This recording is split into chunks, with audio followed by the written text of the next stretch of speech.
Friends के छ हजुरहरुको खबर। फर्स्ट टाइम आज मैले भिडियो बनाउँदैछु है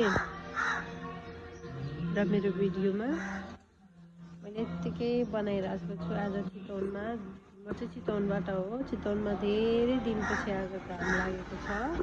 यस्तो मजाले घाम लागिरहेको छ हैन। त्यो घाम ताप्दै म बसिरहेको छु, आनन्द भइरहेको छ। र बसेको बेलामा यसो साथीहरूलाई भिडियो बनाऊँ, साथीहरूसँग गफ त कसरी गर्ने र साथीहरूलाई केही कुराहरू सेयर गरौँ भनेर है। मेरो फुलहरू पनि कस्तो फुल्दैछ हैन। तर यसपालि कुर्दौली एकदम ढिलो भइरहेछ फुल्न। हजुरहरुकोतिर कस्तो छ? मेरो चाहिँ यस्तो छ, लाउरे कोपिला हालिरहेको छ हैन। अर्को लाउरे यहाँ फुल्ने तयारीमा छ। फुलहरू यस्तै छ है। हजुरहरुको पनि छ होला, फुलेको छ होला फुल है। मेरो पछाडिको ब्याकग्राउन्ड चाहिँ इग्नोर गरिदिनु होला है। सो मेरो म चाहिँ यहाँ घरमा छतमा बसेर आनन्द लिइरहेको छु हैन। कहिले के गर्ने, टाइम पास गर्ने गाह्रो, कहिले बुक पढ्छु।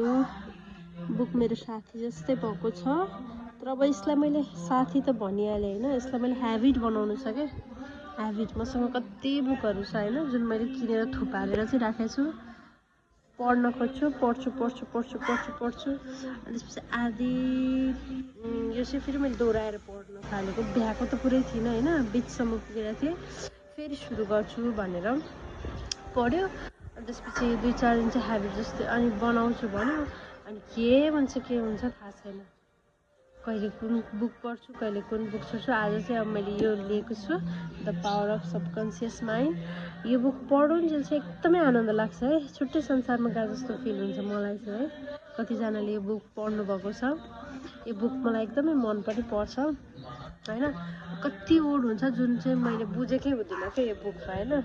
अब के गर्नु, अनि त्यो चाहिँ अनि टक्क फेरि गुगलमा हेरिहाल्नुपर्छ अनि फेरि हेऱ्यो, अहिले पढ्यो, अनि दोहोऱ्याएर फेरि पछि पढ्दाखेरि कुनै सेन्टेन्सहरूको अब हेरेको सेन्टेन्सको कुनै दिन सम्झिन्छ, फेरि कुनै चाहिँ बिर्सिहाल्छु भनेर थाहा छैन। यो पढाइको ग्याप पनि धेरै भएर होला, पढेको कुरा सम्झिनलाई अलिकति टाइम लाग्छ आजकल चाहिँ हैन।